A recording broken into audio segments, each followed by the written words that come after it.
matéria da aula de hoje. E aí, estão enxergando direitinho aí? Meu slide?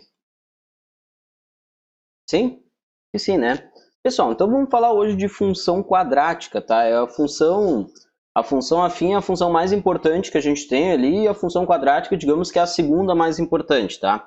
Tanto a afim quanto a quadrática caem direto, tanto no vestibular da URGS quanto no vestibular do Enem. Tem que se garantir nessas funções. Principalmente vocês que são média, né? Vocês têm que se garantir basicamente em tudo, né? Mas vamos lá.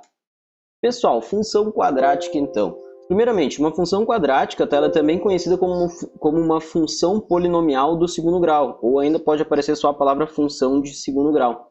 E ela é toda função que é escrita dessa forma aqui. Lembra que toda vez que a gente define uma nova função, a gente define uma lei de formação para ela. A lei de formação da função quadrática ela funciona da seguinte forma. É um coeficiente a que acompanha um termo x de expoente 2, um coeficiente b que acompanha um termo x de expoente 1, lembra que quando não tem nada você pode pensar que tem um expoente 1 ali escondido, e por último um coeficiente c que fica sozinho, não tem nenhuma variável com ele. Lembra que sempre tem a variável x e a variável f de x, né? Essa f de x ela depende desse x, então a gente diz que essa é a variável dependente e essa é a independente. Esses teus coeficientes a, b e c, eles são números reais, com uma pequena exceção. Esse teu coeficiente a, obrigatoriamente, ele tem que ser diferente de zero. Por quê? Se ele fosse igual a zero, tu ficaria com 0x ao quadrado. Aí ia sumir essa parte aqui. E por que essa parte não pode sumir? Porque a gente está falando de uma função de segundo grau. E o que define uma função de segundo grau é justamente ter esse expoente 2. Então, tipo assim, numa função de segundo grau, tu pode ter ela da forma completa que a gente chama, que é tendo o ax ao quadrado, o bx e o c. Mas às vezes pode ser que para a gente não apareça o bx, ou ainda pode ser que não apareça o c, ou ainda pode ser que não apareça nenhum dos dois. Mas esse cara que tem o termo de grau 2, obrigatoriamente ele tem que aparecer sempre, para definir que é uma função de segundo grau, ou uma função quadrática, né? O nome tanto faz. Beleza? Essa é a definição inicial, então, de uma função quadrática. O gráfico dela é sempre uma parábola. Parábola é essa figura aqui que está desenhada para nós, né? Essa meio redondinha. E aqui eu coloquei uma imagem, né? Um exemplo de... Porque a galera sempre pergunta, né?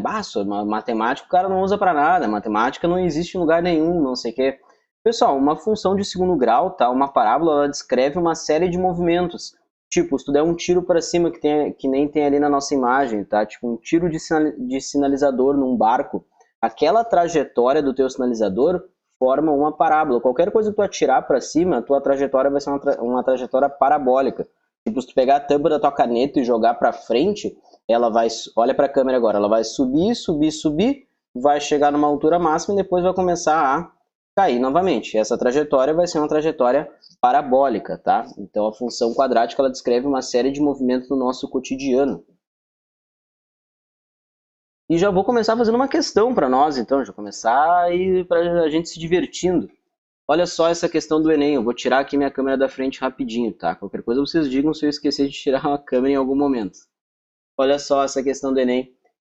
Até agora a gente viu ali um slide, a gente só definiu o que é uma função de segundo grau, e vocês vão ver que a gente já consegue fazer até uma questão do Enem só com um slide. Te liga. Enem, a temperatura T de um forno em graus centígrados é reduzida por um sistema a partir do instante de seu desligamento, T igual a zero, e varia de acordo com a expressão.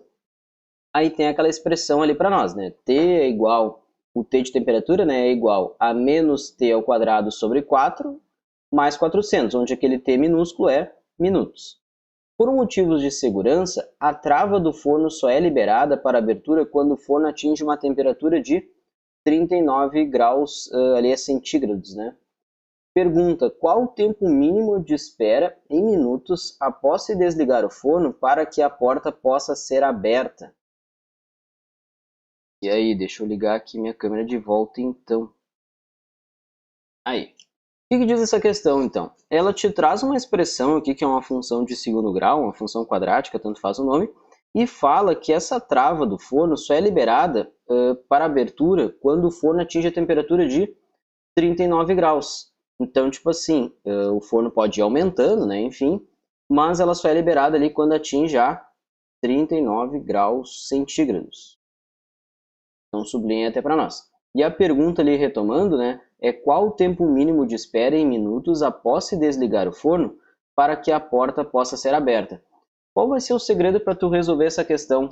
Vai ser no lugar da temperatura, tu substituir ali os 39 graus Celsius para pegar e descobrir qual vai ser o tempo em minutos para que o teu forno abra a porta. Então, no lugar ali do T, tu vai colocar o 39 e começar a resolver. E a luta? Esse que vai ser o segredo para resolver a questão. Se ligaram nessa questãozinha do Enem? Sim ou não? Então, o que eu vou fazer? No lugar dessa temperatura aqui, eu vou colocar o 39. Então, eu vou ficar com 39 igual. Lá do outro lado, menos t ao quadrado sobre 4 e mais 400. O 400 vai lá para o outro lado, deixa eu aumentar um pouquinho. Vai lá para o outro lado, menos 400. Eu fico com menos 400 mais 39 igual a menos t ao quadrado sobre 4. Menos 400 com 39, quanto que dá essa conta aí? Sempre peço ajuda para os alunos, né? Para essas contas aí, esses cálculos menores eu sempre empurro para vocês, né? Vamos lá. Agora eu tô meio sozinho aqui, né? Porque até vocês responderem a gente já terminou a questão. 400 negativo com 39, se for, olha as contas que eu faço. Se fosse 400, menos 400 com 40, ia dar menos 360.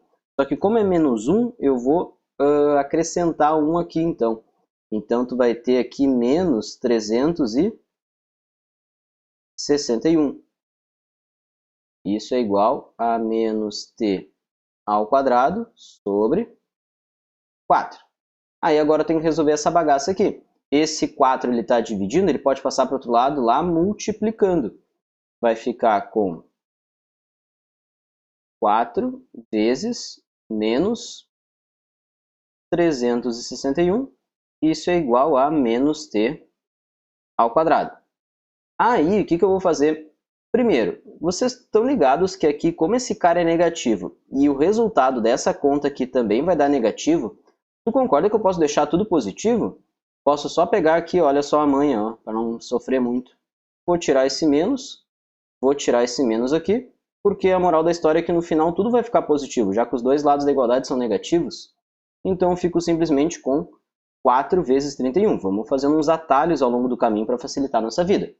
Outra coisa que vai facilitar a nossa vida, o que a gente poderia, quando a gente está fazendo uma questão, o que a gente poderia pensar em fazer? A gente poderia pensar em multiplicar esse cara para depois tu tirar a raiz, né? Porque como a gente quer descobrir o t, de uma forma ou de outra a gente vai ter que descobrir, colocar uma raiz quadrada do outro lado da igualdade. Só que olha a sacada que eu observei aqui. Esse 4, ele já é um cara que tem raiz quadrada pronta. Então, ao invés de eu multiplicar o 4 e o 361 e descobrir a raiz quadrada de um cara muito grande, eu vou pegar e tirar a raiz desses dois aqui, raiz da multiplicação. A gente pode fazer isso. Ó, vou ficar com a raiz quadrada de 4 vezes 361. Isso é igual a t. Aí fica um pouco mais simples da gente fazer. E lembra que quando tu tira a raiz quadrada do outro lado, tá, pessoal? Só pensando na questão da equação de segundo grau para resolver, aqui vem um mais e um menos, né? Eu fico com mais ou menos e essa raiz. Aí tu vai tirar o 4 para fora da raiz, eu vou ficar com t igual a mais ou menos 2 vezes, aí eu tenho que tirar a raiz de 361 ainda. Mas pelo menos é uma raiz menor do que se eu fosse tentar descobrir a raiz do 4 vezes 361. Senão ia dar um número muito grande, né? Ah, vi que vocês responderam agora o menos 361 ali. Boa. Que bom, que bom. Vai que eu tivesse errado, né? E aí, qual é a raiz quadrada de 361 agora? E aí, qual é a raiz quadrada de 361? Vou até servir um chimarrão enquanto eu penso. Raiz quadrada de 361. Quanto vocês pensam também? Cara, eu acho que é 17, se eu não me engano. Será que é 17? Ah, lembrar de cabeça assim todas eu não sei. Deve ser 17, meu. Vamos ver. 17 vezes 17, não. 18 vezes 18? Também não. 19 vezes 19, tô bem, hein? Ah, agora sim. Tá, quase. É assim que a gente faz na tentativa e erro, né? Tipo, se tu não lembra de uma raiz quadrada, o que eu pensei, né? Eu lembrei assim, tipo, bah, raiz de 15 não é nem a de 16. Vou começar a testar os próximos. Aí testei 17 vezes 17, 18 vezes 18 e 19 vezes 19. E eu sabia que 20 não poderia ser, porque 20 vezes 20 dá 400. Então usem as raízes que vocês têm de referência, tipo raiz de 100, raiz de 144, raiz de 400, usem para vocês se ligarem se tem que chutar para mais ou chutar para menos, tá? É assim que pelo menos eu tento resolver. Então ali, eu pensando um pouquinho, eu cheguei à conclusão que esse cara aqui, tu fica com t igual a mais ou menos 2 vezes raiz de 361 é 19. Então, teu t vai ser igual a mais ou menos 2 vezes 19 vai dar 38. O tempo era em minutos, né? Isso, minutos. Tá, então vamos colocar a unidade de medida aqui. Minutos. Só que tu tá ligado que menos 38 minutos não faz muito sentido, né? Quando a gente está falando de tempo. Então, tu vai ter que, na verdade, a tua resposta, tu vai descartar a parte negativa. Tu vai pensar em mais 38 minutos. Essa vai ser a tua resposta final, então, da questão. E deve ter alternativa para isso, né? Tem ali? Tem, né? Letra D. Se ligaram na questão, pessoal? Então, assim, ó, com um slide, a gente só definindo como é que funciona uma função de segundo grau, que tem um termo de grau 2, que tem a relação entre as variáveis, cara, é só substituir ali o valor do 39 na temperatura e descobre o tempo e já era, tá? Aqui a gente nem precisou usar Bhaskara nem nada, que é algo que a gente vai comentar nos próximos slides, e eu acho que vocês até chegaram a ver. Vocês chegaram a ver a equação de segundo grau com o professor Ricardo? Acho que sim, né? Me confirme aí. Mas de qualquer jeito, alguma coisa vocês devem lembrar ali da época da escola de fórmula de Bhaskara. Mas essa questão a gente nem precisava usar isso aí. Entenderam a lógica da questão? Questão para se garantir no Enem, né? Não dá para ratear nessas aí. Vou seguir. Depois, vamos analisar o que representa cada um daqueles coeficientes no gráfico da tua função. Cada um deles vai ser responsável por uma alteração na tua parábola, tá? O primeiro coeficiente que a gente vai estudar vai ser o coeficiente A. Vou até aqui destacar para a gente, ó. Vamos falar do coeficiente A. O coeficiente A está responsável pela concavidade da tua parábola. Se o teu A é positivo, a tua parábola tem concavidade virada para cima. Pensa, A positivo, positividade, felicidade, então boca feliz.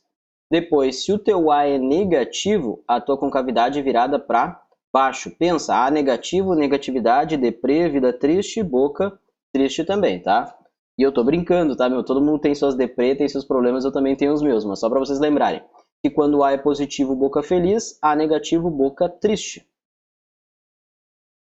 Depois, vamos analisar o coeficiente C, que é esse cara aqui, o último termo da tua função. A gente também chama ele de termo independente. Ele está associado, tá, com um ponto de corte no eixo Y do teu gráfico. Então, olha só, a gente vem e destaca bem aonde o teu gráfico está cruzando no eixo Y. E aí depois tu analisa as coordenadas desse cara.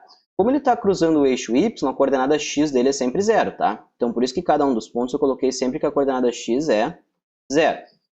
Depois vamos analisar o seguinte. Nesse primeiro caso aqui, a tua coordenada y com certeza é um cara positivo, porque está cortando em cima da origem, né? O y aqui está para o lado positivo. Isso indica que tu vai ter um coeficiente c positivo. Se o c é positivo, a tua parábola cruza em um y positivo. Se o teu c é negativo, a tua parábola cruza num y negativo, por isso que está aqui para baixo. Por último, se o teu c é igual a 0, ela vai cruzar bem na origem do plano cartesiano, tá? E só voltando no slide anterior, ó, o caso da concavidade tem só dois casos, porque lembra que o A pode ser positivo, pode ser negativo, mas o A ele tem que ser diferente de 0. Então, por isso que a gente não tem caso para A igual a 0. Agora, no caso do C, o C está permitido ser zero. Então, por isso que a gente tem 3 casos para analisar. Por último, a gente tem o coeficiente B para analisar. Deixei esse por último, que ele é um pouquinho mais, não vou dizer complexo, mas menos simples, digamos. O coeficiente B ele vai estar associado com a reta tangente nesse ponto 0C. O ponto 0C é esse ponto aqui, ó, gurizada, o ponto de interseção, que a gente tinha marcado ali no slide anterior. Marcado o ponto de interseção, tu vai sempre traçar uma reta tangente, vou até aumentar para a gente ver melhor aqui, uma reta tangente ao gráfico passando por aquele ponto. O que é uma reta tangente? Uma reta tangente é uma reta que vai encostar no gráfico só, e ela vai encostar somente nesse ponto aqui de interseção. Traçando a reta, vocês vão ver que vai ser uma reta crescente. Então, como tu tem a tua reta tangente crescente, o teu B vai ser positivo. De novo, a reta tangente ela vai só encostar no gráfico naquele ponto. Não vai fazer de mangolão uma reta assim, né? Cruzando o gráfico, né? Nada a ver. Faz uma reta que vai só encostar naquele ponto ali de interseção. Então, reta crescente, B positivo. Segundo caso, se tu for marcar o ponto de interseção e fazer a reta... olha que mangolão aqui a reta que eu fiz. Continua ruim. Aí, melhorou. Se tu for fazer uma reta e ela for decrescente, isso indica que o teu B vai ser negativo. Por último, se a tua reta não tiver não está nem crescendo e nem decrescendo, a gente diz que essa reta ela é constante, isso indica que o teu B vai ser exatamente igual a zero. Essa é a análise que a gente tem que fazer do coeficiente B. Se ligaram o coeficiente A, B e C da função? Sim ou não? Espero que sim, né? Se tu se ligou, eu quero que assim, ó, em 2 minutos, tu faça essa questão aqui para mim. Questão da URGS. Eu não vou nem ler, eu vou só tirar minha câmera, quero que vocês analisem e façam a questão, e ela tem que ser em 2 minutos. Não mais que isso, tá? Meter uma pressão aí em vocês.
E aí, passou 2 minutos já, tô aqui ansioso, não tenho o que fazer, né? Enquanto isso.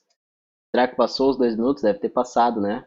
Deixa eu ver. Vamos fazer juntos aí a questão. Já vi que tem uma galera ali que falou, tem algumas discordâncias ali. Já vi que uma pessoa falou letra A e outra letra C. Vamos ver qual é a correta. Bah, daí quando vem a D, né? Bah, ninguém acertou. Alguém falou A, alguém falou C, aí eu digo pra vocês que o gabarito é D e aí a gente faz e encontra, sei lá, letra E. Ou a gente encontra e nem tem no gabarito, imagina.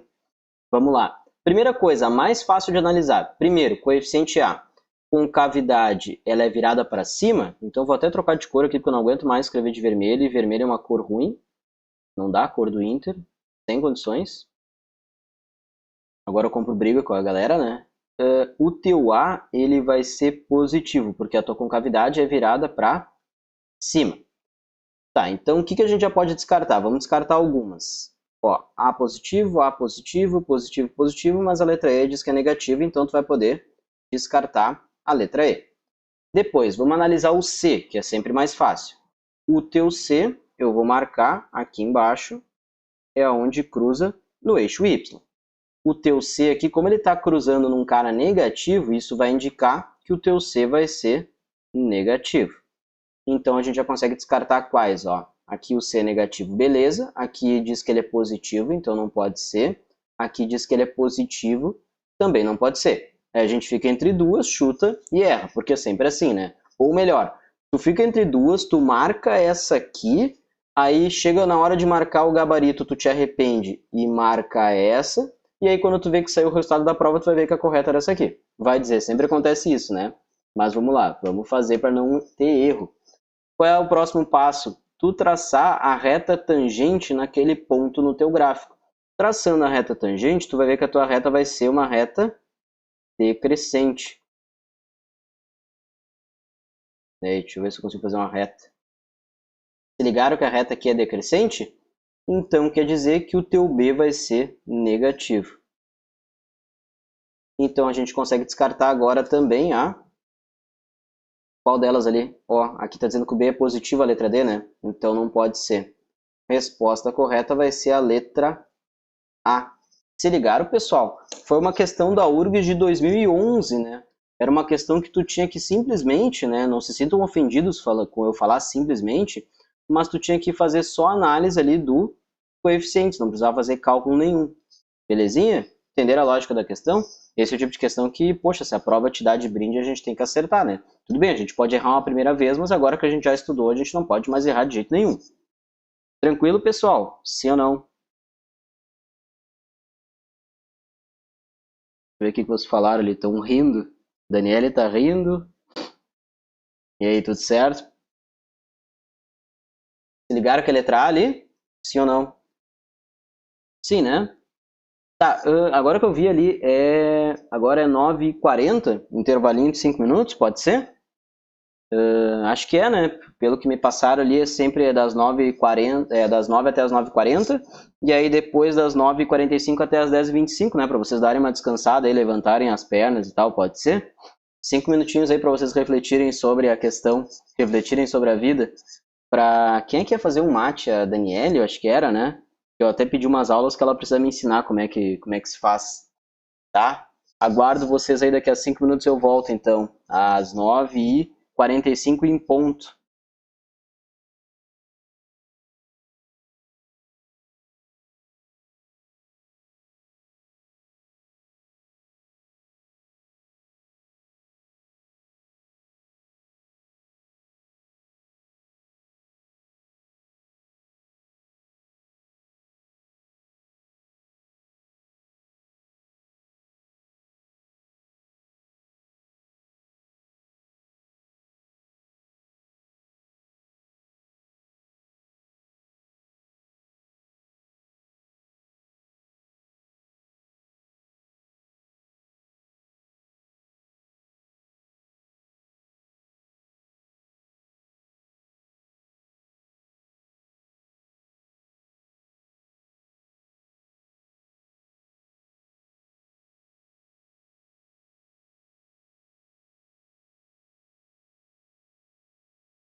E aí, tem alguém comigo? Duas pessoas ou será que é mais? O YouTube que tá mentindo pra mim? Como é que tá aí como é que tá a quantidade de pessoas, meu? Fiquei meio apavorado agora.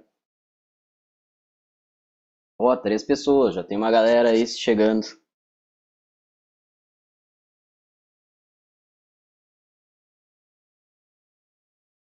Parece eu aguardando quem tá aí já, os que estão presentes, parece eu aguardando vocês, fazendo aquela mão de ir no banheiro, ir no bebedouro ali, que vocês demoram 1000 anos para encher uma garrafa d'água e ir no banheiro. E aí, deixa eu ver, mais alguém? Enquanto isso, enquanto o resto da galera não chega, ou pelo menos não atualizou aqui pra mim ainda, a Daniele tá aí pra gente falar de chimarrão enquanto isso. Diz ela que o morro sempre cai. Daniele, bah, geral vazou. Pois é, tô aguardando a galera aí, meu, não é possível. Tinha 18, não, tinha 16, se eu não me engano, 13 não ia fugir, né? O pessoal morreu no café, pois é. O que que eu ia dizer ali? Ah, não, ó, deu uma atualizada. Puxa, do nada virou em 15. A gente tava falando da gurizada e voltou todo mundo. Eu acho que era o YouTube que não tinha atualizado ainda. Pô, Daniela, ia te pedir umas dicas aí de chimarrão, mas, putz, tu falou que teu morro também sempre desmorona. Bah, aí tamo mal, né? Tá que nem eu, então. O lado bom é que eu não sei porque o meu chimarrão não entope, tá? Tipo assim, o morro fica horrível? Fica. Eu demoro um tempo pra fazer? Demoro. Às vezes eu erro tanto que eu tenho que tocar toda a erva fora e fazer de novo? Também. Mas eu não sei por que milagre pelo menos não entope, tá? É o lado bom do meu chimarrão. Mas de resto não tem mais nada de bom, tá? Vamos seguir então. Deixa eu ver o que vocês falaram ali. Foram na cafeteria da cozinha. Pois é, foram lá, né? Foram no banheiro de casa também. Deixa eu ver. Nicole falou, prof, depois tu disponibiliza essas questões para eu anotar direitinho? Sim, sempre eu mando lá pro pessoal do Objetivo para eles postarem para vocês no grupo, tá? Vou mandar os meus slides bem preenchido como tá aqui que eu tô escrevendo com a minha caneta mágica. Aí vocês vão receber esse materialzinho riscadinho já prontinho para vocês. Tranquilo, Nicole? Daniele, acontece. Pois é, acontece. O que importa é tomar um chimarrão bom, né? Não interessa se ele é feio. Vou seguir então. Peraí. Deu, foi. Temos mais algumas coisinhas para falar de função de segundo grau. Pessoal, vocês não chegaram a confirmar comigo, eu tinha perguntado para vocês. Vocês chegaram a estudar a equação de grau 2 com o professor Ricardo? Sim ou não? Não lembro disso, acho que vocês não chegaram a responder, né? Camila, é mesa digitalizadora, Sor? Sim, é mesa digitalizadora, ó, minha aquisição aqui, ó. Tri boa. Tô gostando bastante, tô aprendendo ainda, minha letra tá uma merda, mas tá saindo. O Ricardo trabalhou a equação de segundo grau com vocês ou não chegou a dar tempo ainda? Só me confirme aí, só como curiosidade, porque também a gente não vai precisar ter tanta noção assim, não vai ser tão difícil assim. Tá, enquanto eu aguardo vocês falarem ali a questão de se vocês já estudaram a equação de segundo grau, seguinte, uma função de segundo grau, tu pode encontrar as raízes dela, tá?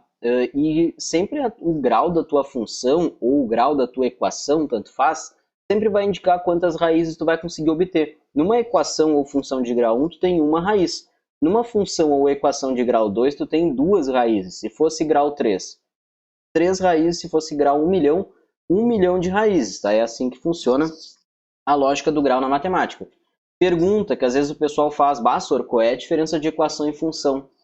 Equação, tu tem o seguinte, tu tem uma variável que a gente chama de f de x ou y, tanto faz, e tu tem a outra variável que é x. Numa equação, tu não tem essa variável aqui. Numa equação é sempre um valor físico, físico não fixo.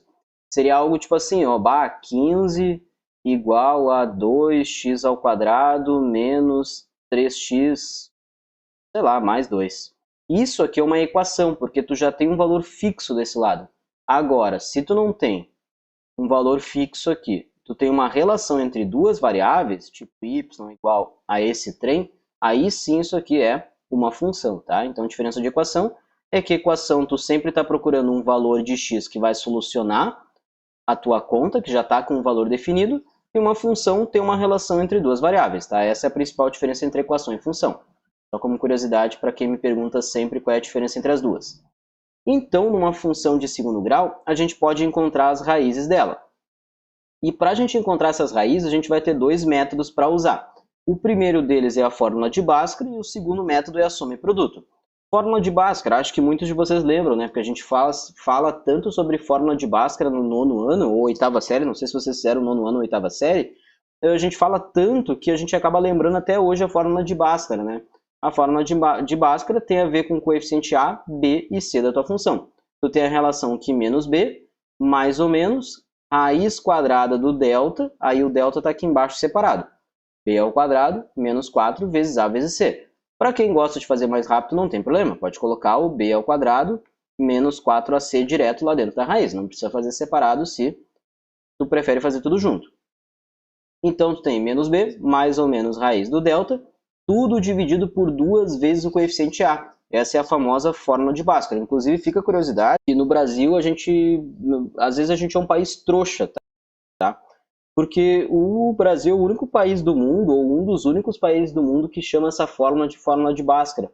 Porque, na verdade, esse tal matemático Bhaskara, que ele não foi o cara que inventou essa fórmula. Ele só era um matemático que ele trabalhava com equações de segundo grau nas pesquisas dele. Mas, na verdade, ele não desenvolveu essa fórmula. Se a gente fosse realmente usar um nome correto para ela, a gente deveria chamar ela assim. É uma fórmula resolvente de uma equação de segundo grau. Só que como o nome é um pouco complicado, no Brasil a gente é trouxa e chama de Bhaskara. Então vamos seguir propagando essa mentira. Fórmula de Bhaskara. E depois a gente tem o que a gente chama de soma e produto das raízes. Tu tem que, se tu somar, se as raízes, tá, uma delas for x1 e a outra for x2, tu tem que a soma delas, ou seja, fazer o x1 mais o x2, tem uma relação com os coeficientes. A soma das duas raízes dá menos b sobre a. O produto das duas raízes dá o coeficiente C sobre o coeficiente A. E a gente pode usar isso aqui para tentar resolver e descobrir quais são as raízes. Vou mostrar para a gente no próximo slide aqui, vou colocar um exemplo. Vou seguir. Exemplo, eu quero que a gente ache as raízes dessa função aqui. f de x igual a x ao quadrado menos 10x mais 24. As raízes numa função vai ser sempre o valor que vai zerar o teu y. Então, a primeira coisa que a gente sai fazendo já é zerar o y. Tu vai fazer o seguinte, esse cara vai virar zero igual a x ao quadrado menos 10x mais 24. Zerei o meu y. Agora, eu vou começar a trabalhar em cima disso aqui para resolver. Isso aqui a gente pode usar uma Bhaskara ou uma soma e produto. Vou mostrar das duas formas. Primeiro, por Bhaskara, aqui é a nossa esquerda. Vou colocar assim, por Bhaskara. Vamos propagar mentira, né? Vamos lá, vamos dar um crédito para o cara que não merece o crédito. Por Bhaskara, o que a gente vai ter?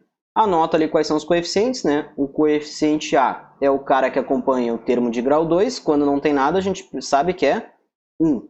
Então, o A vale 1. O B vale o que acompanha o x, então é menos 10. E por último, o teu C vai ser o termo independente. Então, o teu C vale 24. Agora, vamos aplicar a Bhaskara, então. A gente tem que a fórmula de Bhaskara é x igual a mais... Peraí que faltou aqui, né? Eu ia colocar mais ou menos já. É menos o coeficiente B. Então, tu fica com menos 10, que vai dar mais 10. Já coloquei direto, tá? Troquei o sinal. Mais ou menos raiz quadrada. Lá dentro da raiz, tu tem o b ao quadrado, então é esse carinha aqui ao quadrado, e menos 10 ao quadrado vai dar 100 para nós, menos 4 vezes o a, que é 1, vezes o c, que é 24. Então aqui fica mais ou menos assim lá dentro da raiz. Tudo sobre 2 vezes o a, 2 vezes 1. Tranquilo? Fiz a montagem da fórmula de Bhaskara. Tu vai ter que x é igual a 10, mais ou menos, lá dentro da raiz, menos 4 vezes 1, menos 4. Menos 4 vezes 24 vai dar menos 96. É isto? Sim, né? Qualquer coisa vocês me corrijam aí. Conto com a ajuda de vocês. Vai dar, então, 100 menos 96, vai te dar 4, né? Então, tu fica com raiz quadrada de 4 e tudo sobre 2 vezes 1, 2. Quase lá.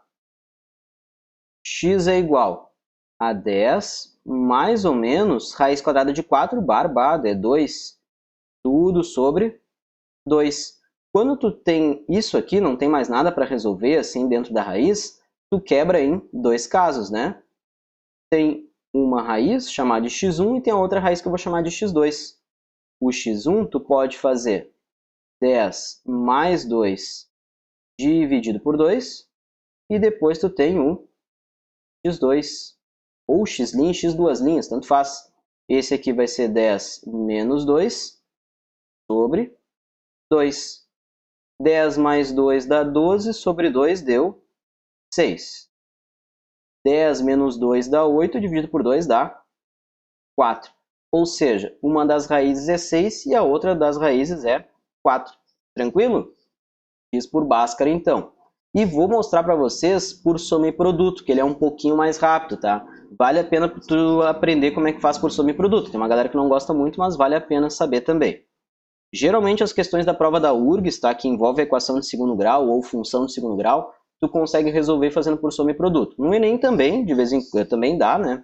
Acontece tu conseguir resolver, mas na URGS a maioria das vezes, assim, ó, 99% das vezes que cai a equação de segundo grau ou função de segundo grau, tu consegue resolver por soma e produto.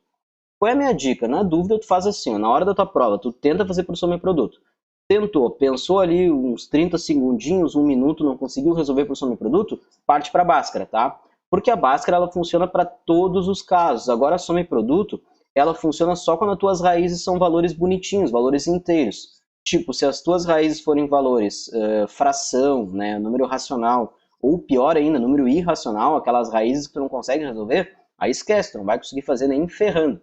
Mas quando for raízes inteiras, tipo o caso de 6 e 4, com certeza a gente consegue fazer por soma e produto. Então vamos lá, vamos fazer assim. Agora por soma e produto. Boa, por soma e produto.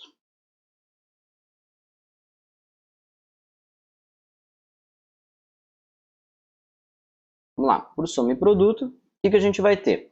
Tu tem que lembrar aquelas relações. A soma das raízes é menos o coeficiente b, então é menos o menos 10, fica assim, menos 10, dividido pelo a, que é 1. Menos menos 10 vai dar mais 10. Sobre 1, deu 10. Depois, o produto das duas raízes é o coeficiente c, que é 24, sobre o coeficiente a, que é 1. 24 dividido por 1 vai dar o próprio 24. Aí o que tu tem que refletir agora, que daí é o que uma galera acha meio difícil, né? Que daí tem que pensar, daí pensar é difícil. Tu tem que pensar o seguinte, quais são os dois números que multiplicados dão 24 e que somados dão 10? Qual é a dica que eu dou? Vai primeiro para o produto, pensa quais são os valores que multiplicados dão 24. Poderia ser 1 vezes 24, poderia ser 2 vezes 12, poderia ser, sei lá, agora me fugiu, 3 vezes 8, poderia ser, como é mais 24, poderia ser esses caras menos, né? Menos 1 vezes menos 24, menos 2 vezes menos 12, menos 3 vezes menos 8, e assim por diante, tá? Vai testando, pegando os casos de multiplicações que dão o 24. Poderia pegar assim, ó, menos 6 vezes menos 4, poderia pegar 6 vezes 4 e assim por diante. Depois, como tu sabe que todos esses casos dão produto 24, tu testa qual deles vai dar a soma 10. 1 mais 24 dá 10? Não. 2 mais 12 dá 10? Não. 3 mais 8 dá 10? Também não. Esses caras, bom, juntar dois negativos, nada a ver, né? Isso aqui vai dar menos 25, esse dá menos 14 e esse dá menos 11, nada a ver. Menos 6 com menos 4 dá menos 10, nada a ver também. E esse aqui, 6 mais 4 vai dar a soma 10. Então essa é a dica. Lista os produtos, né? Pode pensar mentalmente e começa a testar se eles somados dão a soma também. Então o nosso caso aqui só pode ser uma das raízes igual a 6 e a outra das raízes igual a 4. Então, x1 igual a 6 e x2 igual a 4. Soma, 6 mais 4 deu 10. Produto, 6 vezes 4, 24. Então, fechou. A gente encontrou também o resultado por soma e produto, tá? É um recurso interessante porque te economiza tempo, é muito mais rápido do que fazer Bhaskara. Se ligaram no soma e produto, pessoal? Sim ou não? Vocês ainda não me responderam se já viram a equação de grau 2 com o professor Ricardo, meu. Terceira vez que eu vou fazer a mesma pergunta. E daí talvez vocês já tenham estudado soma e produto. Ou se não, estão estudando comigo. Tranquilo? Me digam aí agora, alguém responde aí. Já viram a equação de segundo grau com o professor Ricardo? Quarta vez que eu pergunto, meu. Vamos lá, participem. Não fico triste aqui, fico falando sozinho. Aguardo aí, enquanto eu falo mais algumas coisas sobre função. Enquanto isso, eu vou servir mais um chimarrão com barro morro aqui, tá horrível. Daniela ia ficar chocada. Não lembro, tá, boa. Por isso que vocês estavam quietos, né? Vocês não lembram. Tá, se eu não me engano, ele tem que trabalhar com vocês ou já trabalhou com vocês, tá? Mas, de qualquer jeito, vamos dar-lhe aí. Nicole disse que não. Tá, não tem muito esquema, tá? A equação de grau 2 é relativamente simples, tá? A única coisa que eu não vou comentar de equação de grau 2, que eu vou deixar para ele, é que existe equações de grau 2 completa e incompleta. Completa é quando tem coeficiente A, B e C, e incompleta é quando não tem o B, não tem o C, ou não tem o B e o C. Daí a gente pode resolver de outras formas que não precisa fazer Bhaskara, tá? Tu tem que fazer Bhaskara só quando for caso de equação completa. Quando for incompleta, tu usa outros recursos, que daí eu deixo para ele falar um pouquinho mais detalhado, tá? Vou me apegar mais na parte de funções mesmo. Ele iniciou na última aula presencial, mas não foi adiante, pois é, né? Daí no fim teve a quarentena, né? Mas eu tava trocando uma ideia com ele tá fazendo umas listas aí para vocês, uns materiais, então vai dar tudo certinho. Depois a gente retoma também presencial. Vamos continuar falando então de função quadrática, vamos falar ali um pouquinho mais sobre as raízes, né? A gente viu ali que dá para determinar a raiz por Bhaskara e por soma e produto. Outra ideia, tá? Lembrando que o delta, deixa eu até anotar pra gente aqui, que o delta, lá na forma... Ah, deixa eu trocar aqui, vermelho não dá, né, meu? Vermelho, inter não dá. Sou contra, sou anti. Olha só, a gente tinha visto lá na fórmula de Bhaskara que o delta é a relação entre os coeficientes, né? B ao quadrado menos 4 vezes A vezes C. Usando isso aqui ao teu favor, existe algo chamado discriminante. O discriminante ele te dá uma noção sobre as tuas raízes. Porque assim, dependendo do exercício, pode ser que ele não te pergunte exatamente quanto que é cada uma das raízes. Pode ser que ele te pergunte só alguma relação. Poxa, as raízes são reais, as raízes são complexas, as raízes são distintas, as raízes são iguais. Quando o teu exercício te pedir esse tipo de raciocínio, tu não precisa apelar para a Bhaskara inteira, sofrer a full. Tu pode simplesmente fazer o chamado discriminante. O que a gente vai ter de relação? Se o teu discriminante, né, que é o delta, tu calcular essa bagaça aqui, colocar lá os coeficientes, e o teu delta der um cara positivo, isso significa que tu vai ter duas raízes reais distintas na tua função. Se o teu delta der exatamente igual a zero, isso indica que tu vai ter duas raízes reais iguais. E por último, se o teu delta der negativo, isso significa que ele não vai possuir raiz real. Ou ainda a gente poderia dizer que as raízes são complexas, tá? Então tem esse esquema aí do chamado discriminante. Curiosidade, como vocês são da média, eu gosto sempre de falar um pouquinho mais, né? Fazer umas curiosidades aí com vocês. Olha só, por que quando o delta é positivo, ele indica duas raízes reais distintas? Eu vou supor aqui, tá só um rascunho, isso aqui depois eu vou até apagar. Ó, rascunho. Tá lá calculando a Bhaskara, copeira e pelhadora. Aí aqui daqui a pouco tu tem um 5, mais ou menos, e aí tu meteu aqui uma raiz de um cara, ó. Vou pegar esse caso do delta ser positivo, e o delta é justamente o que está aqui dentro. Então eu vou pegar, sei eu, 4 sobre, e aqui ficou 2 embaixo. Quando o teu delta é positivo, tu consegue resolver a raiz, mesmo que a raiz não tenha um valor exato, tu consegue resolver ela, e ela vai ter dois valores, porque tu vai quebrar em dois casos, ó. Vai quebrar no 5 mais o raiz quadrada de 4 sobre 2, e o 5 menos o raiz quadrada de 4 sobre 2. Então, tu quebra em dois casos, por isso são dois valores distintos. Agora, eu vou pegar o caso do delta ser exatamente igual a zero. Olha o que vai acontecer. Se o delta for zero, aqui dentro, Olha que sem graça. Qual é a raiz de zero? É zero.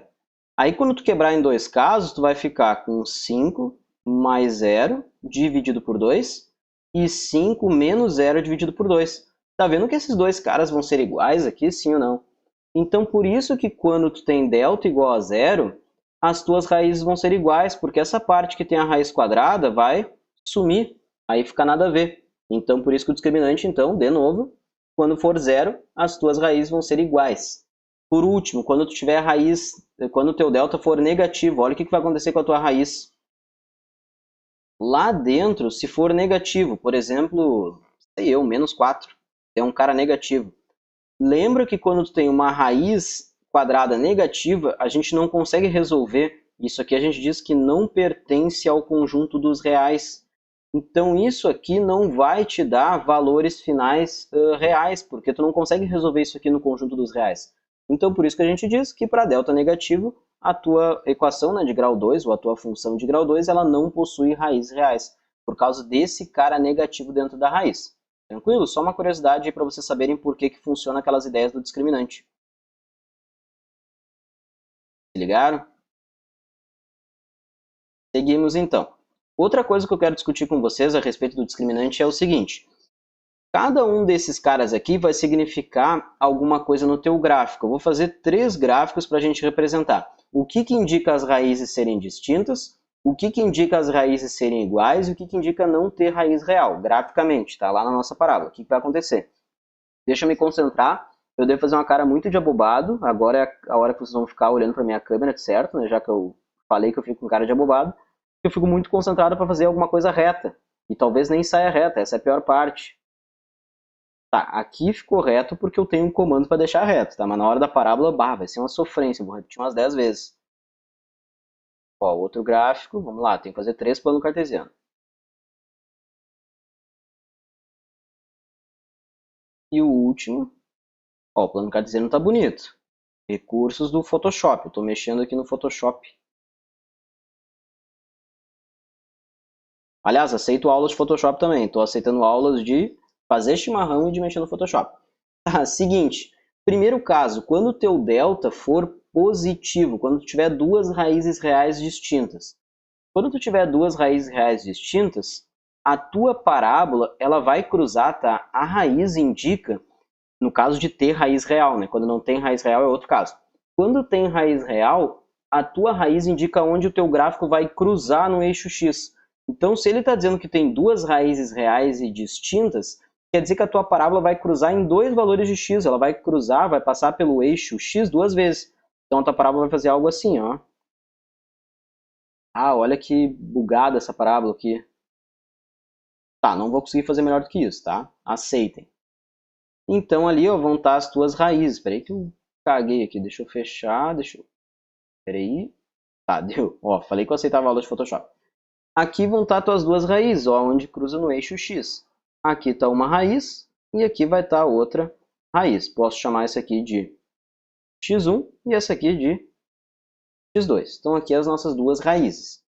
Isso então funciona para quando tu tem duas raízes distintas. Ele cruza em dois pontos diferentes no eixo x. Deixa eu apagar aqui um pouquinho para deixar essa parte menos bugada. Depois, segundo caso, quando o teu delta é exatamente igual a zero. A tua parábola ali, como a raiz indica onde ela vai cruzar, e aqui está dizendo que tu tem duas raízes iguais, isso indica que a tua parábola vai cruzar no mesmo ponto. Ela vai pegar e encostar no eixo x, vai ficar algo assim, ó. Barbaridade, que coisa bem feia. As tuas duas raízes elas vão estar no mesmo ponto, ó. Ela vai cruzar só em um ponto o eixo x. Então aqui a gente diz que está uma das raízes e a outra das raízes, x1 igual a x2, tá? As duas raízes estão localizadas no mesmo ponto. E por último, o caso mais engraçado que tem é que quando tu tem duas raízes que não são reais, a tua parábola vai ficar voando, ela não vai cruzar o eixo x, vai ficar algo assim, ó. Ah, é difícil fazer parábola, hein, aqui. Barbaridade. Tá, é isso, meu, que sofrência. Tá vendo que ela não vai cruzar ali o eixo x? Isso representa que ela não tem raízes reais. Ah, Sor, por quê? Digo para vocês por quê. O plano cartesiano que a gente representa, tá? Que a gente faz o desenho, ele é um plano cartesiano de números reais. Tu tem na vertical, que é no y, números reais, coordenadas reais, e no eixo horizontal, que é o eixo x, coordenadas reais. Então é o seguinte, pensa comigo. Se a raiz indica onde a tua parábola vai cruzar no eixo x, e o eixo x é um eixo que só tem números reais, concorda que se a raiz for um número complexo, tu não vai conseguir marcar aqui, porque esse eixo é dos reais, não é eixo dos complexos. Então por isso que a tua parábola fica voando ali, viajando. Ela não tem como cruzar de novo, porque ela teria que cruzar num cara complexo, e esse eixo é o eixo dos reais e não dos complexos. Tranquilo? Essa é a justificativa. Então só para anotar, para depois vocês não bugarem a mente ali, né? Colocando a relação de cada gráfico com cada um dos discriminantes, esse primeiro caso aqui é quando o teu discriminante é positivo, o segundo é quando o teu discriminante é igual a zero, e o último caso é quando o teu discriminante é um cara negativo. Então aqui o delta é negativo. Tranquilo? Para vocês terem anotado direitinho ali. Alguma dúvida até aí ou de boas? Aula até 10h25, né? Se eu não estou maluco, é até 10h25. Questão do Enem, para a gente fazer, se divertir aí fazendo umas questões. Deixa eu ver o que vocês estão falando ali. Deixa eu ver. Daniele, não estamos tendo aula online com ele, mas acho que ele postou material no grupo do Face. Isso, exatamente. Não deu os horários ali, porque ele dá aula para vocês de tarde, né? Pelo que eu conversei com ele. E de manhã ele trabalha numa escola, daí os horários não fecharam por enquanto, né? Vamos ver se depois a gente consegue mudar a situação, ou se não mudar, tanto é que vocês estão tendo uma carga horária ampliada comigo, né? A gente tinha um período na primeira semana, depois a gente começou a ter 2, mas qualquer coisa eu conversei com ele, eu troquei uma ideia com ele, ele falou que vai postar uns materiais para vocês, inclusive até já postou, então a gente está sempre conversando, eu, ele e o Fábio. Vamos lá, questão do Enem então, motivacional essa questão também. Ela parece uma questão complexa, mas se a gente parar para pensar, fazer com calma, ela não vai ser uma questão tão difícil assim. Deixa eu desligar minha câmera para ler junto com vocês. E aí, desligou? Foi. Questão do Enem. A parte interior de uma taça foi gerada pela rotação de uma parábola em torno de um eixo Z, conforme mostra a figura. Então aqui a gente tem o eixo Z, ó, bem aqui no meio. E tu rotacionou, olha que desenho bonito, essa parábola aqui. Rotacionando essa parábola, tu chega naquela taça, né? Tá, fiz um desenho só como esboço, vou apagar para não poluir. Continuando, a função real que expressa a parábola no plano cartesiano da figura é dada pela lei, e aí tu tem esta lei aqui embaixo. 3 sobre 2 vezes x ao quadrado menos 6x mais c. Onde C é a medida da altura do líquido contido na taça em centímetros. Volta para o desenho. Olha o C aqui. O C é a altura do líquido que ele falou. Sabe-se que o ponto V na figura representa o vértice da parábola, localizado sobre o eixo X. Ó, o V, que é esse cara aqui, é o vértice da parábola. A gente ainda não falou de vértice, a gente vai falar na aula que vem, mas não vai ser tão importante assim para a gente resolver a questão. Pergunta. Nessas condições, a altura do líquido contido na taça em centímetros é. Então, o que ele te dá de informação? Ele te dá que a tua altura do líquido é o C e é o mesmo C aqui da nossa função. Lembra que o C indica exatamente onde a tua parábola vai cruzar no eixo X? E é exatamente o que a gente... No eixo X, não, desculpa, no eixo Y. É exatamente o que a gente tem aqui. A gente tem a parábola e esse teu ponto C vai ser exatamente onde a tua parábola vai cruzar. Então, a gente está interessado em descobrir quanto que esse cara vale. Essa que vai ser a pergunta da questão. Tranquilo, pessoal? A interpretação até aí? Sim ou não? E sim, né? Qualquer coisa vocês deem um grito. Então, vamos resolver essa questão. Olha o segredo para resolver ela. O que a gente acabou de comentar? Eu vou voltar no slide anterior. O que a gente comentou sobre as raízes? Pode ter duas interseções com o eixo X, indica que o delta é positivo, duas raízes distintas. Aqui a tua raiz, a tua parábola, né, pode cruzar só em um ponto no eixo X, indica que as tuas raízes são iguais e o delta é zero. E aqui a parábola é voadora, raízes complexas, delta negativo. Olha o que tu tem na próxima questão. Tá vendo que aqui as duas raízes vão ser iguais, porque a tua parábola cruza só em um ponto no eixo X, sim ou não? Então é aquele segundo caso é o caso do delta igual a zero. E eu vou usar isso para resolver a questão. Eu vou sair afirmando que, de novo, como aqui a tua parábola cruza só em um ponto no eixo x, eu vou sair afirmando que o delta vale zero para resolver essa questão. Esse que vai ser o segredo da coisa. O delta vale zero. E tu sabe que o delta é b ao quadrado menos 4 vezes a vezes c. E agora eu vou substituir. Aqui é igual a zero, né? No lugar do b, eu vou colocar quanto que vale o coeficiente b, que é menos 6. Então eu fico com menos 6 ao quadrado menos 4 vezes o a. O a é o que acompanha o x ao quadrado, então é 3 meios, vezes o c, que é o cara que eu quero descobrir. Tudo igual a zero. Vocês viram o que eu criei aqui? Criei uma equação que eu consigo descobrir o valor de c. É uma relação que a única letra que tem aqui é o c, então a gente só precisa isolar ele e ser feliz. Se ligaram na questão? Parecia mega difícil, né? Mas se tu usasse aquela relação ali do discriminante, colocasse que o delta vale zero, a gente matava a questão. Menos 6 ao quadrado é menos 6 vezes menos 6, que é também conhecido como mais 36. Igual. Peraí, igual não, nada a ver. Volta. Aqui, menos 4 vezes 3 sobre 2 dá para simplificar, ó. 4 com 2 aqui dá 1 e aqui em cima dá 2. Menos 2 vezes 3 vai dar menos 6 vezes o c. Isso é igual a zero. Tu vai ter menos 6c igual, o 36 foi para lá, menos 36.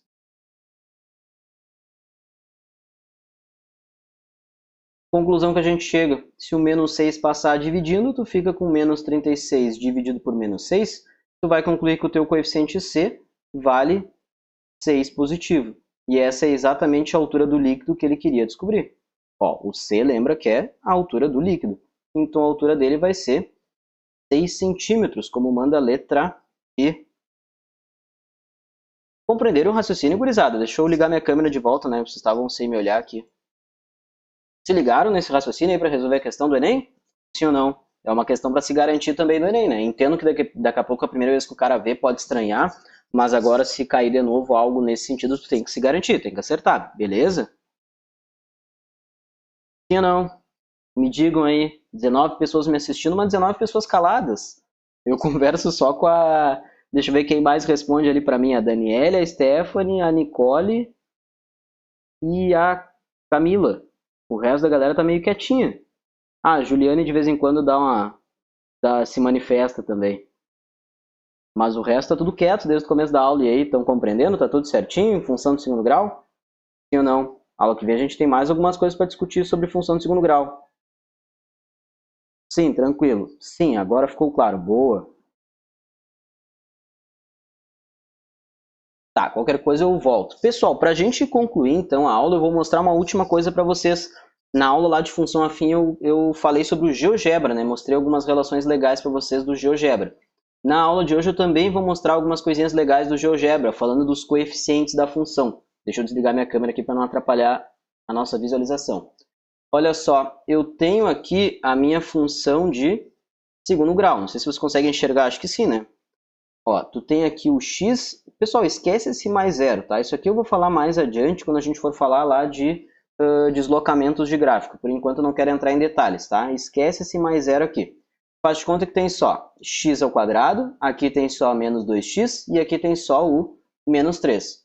Olha o que vai ser a ideia. Eu vou alterar o a, o b e o c, que são aqueles coeficientes que a gente trabalhou na aula de hoje, e ver o que vai acontecer com o gráfico.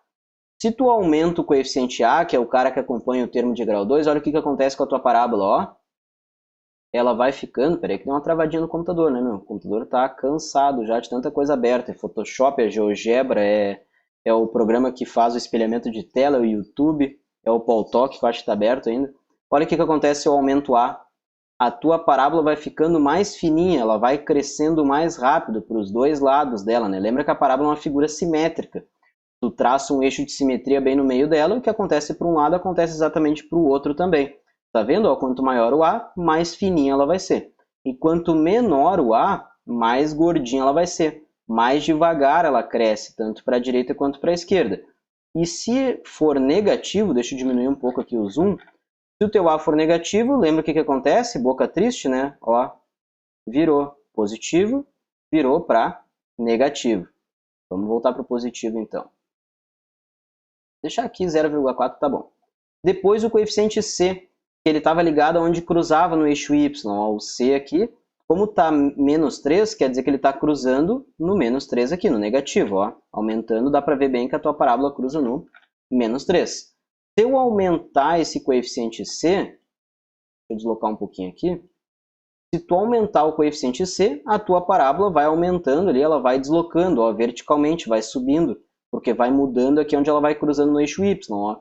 Aqui eu vou colocar um 4, tá vendo que ela está cruzando no 4? Se tu colocar um 6, tá vendo que ela vai cruzar no 6? Ou se eu colocar um menos 1, olha onde ela vai cruzar, adivinha, no menos 1. E se eu colocar um 0, adivinha, ela vai cruzar no 0. Então é isso que indica o coeficiente C. Por último, deixa eu colocar aqui um menos 2. Por último, o teu coeficiente B. Olha que loucura o coeficiente B. O coeficiente B faz a parábola dar uma dançadinha ali, ó. Se tu aumenta, ela dá uma dançadinha para a esquerda e para baixo. E se tu diminui, ela dá uma dançadinha para a direita e para baixo também. Tá? O B é o mais, digamos, menos lógico, né? Se ligaram nas transformações que a gente pode fazer na parábola, sim ou não? Então sempre gosto, aproveitando aí que a gente está fazendo umas aulas à distância, né? É legal usar esse recurso do GeoGebra. Acho que eu até já comentei com vocês, né? Para vocês daqui a pouco, se quiserem olhar lá, eu tenho uma página no GeoGebra, deixa eu ligar minha câmera aqui. Eu tenho uma página lá no GeoGebra, acho que na aula passada eu comentei com vocês, né? Eu vou até digitar ali para vocês nos comentários. E para quem quiser me seguir lá, eu tenho os materiais de geometria, de funções. Entra lá no site geogebra.org/u/Felipe Borolive. Eu postei isso aqui para vocês, mas vou postar de novo, tá? Se quiser dar uma conferida lá, entra, é bem interessante. Tem alguns materiais que eu já fiz ao longo lá da minha carreira aí de professor. E também o GeoGebra, como ele é um software gratuito, né? A galera criou ele e um monte de programador no mundo todo edita ele e um monte de professores usam ele. Então tem um monte de material lá, tudo gratuito. Não precisa olhar os materiais do Felipe, pode olhar os materiais de um monte de gente. Então tem um monte de coisa legal lá. Para quem tiver um tempinho e for meio interessado, meio curioso, dá uma fuçada lá que é legal. Beleza? Se ligaram, pessoal? Alguma dúvida ou por hoje eras isso? Por mim eras isso. Expliquei tudo que eu tinha que explicar para vocês. Na aula que vem a gente segue com função de segundo grau. Tranquilo, pessoal? Então, prazer em encontrar vocês mais uma semana nessa aulinha à distância, né? Mas mesmo assim, acho que a gente está fazendo um bom trabalho. Todos os professores estão se esforçando o máximo que podem. Tem professor que vai no objetivo usar o quadro, tem professor que faz espelhamento de tela, tem professor que usa caderninho, que usa que usa um monte de recurso. Então a gente está saindo de uma zona de conforto e está aprendendo, né, um monte de coisa e isso é legal. Beleza, pessoal? Então, tchau, tchau para vocês. Semana que vem a gente se vê. Eu vou ver se eu posto uma lista de exercício para vocês com 10 questõezinhas de função de segundo grau, com a matéria que a gente aprendeu, tô com soluço, que a gente aprendeu até agora. E aí na semana que vem a gente continua ali falando de função de segundo grau. Tem mais algumas coisas pra gente trabalhar, beleza? Tchau, tchau pra vocês. Bom resto de semana aí. A gente se vê semana que vem na quinta-feira no mesmo horário, tá? Tchau, tchau pra vocês. Dá tchau aí. Coisa que eu sempre falo, quem não dá tchau pro professor não passa no vestibular. Então vou guardar os comentários ali de tchau, tá? É a praga do Felipe. Bateu, otário, né? Mas aguardo o tchau ali de vocês, tá? Eu vou encerrar aqui, mas vou ficar assistindo os comentários pra ver se vocês deram tchau mesmo. Valeu pela aula, prof. Sempre de ótima qualidade. Boa, Daniele. Gosto muito desse tipo de comentário. Valorizo o nosso trabalho. Obrigado. Tchau, tchau pra vocês. Dá o tchau nos comentários ali.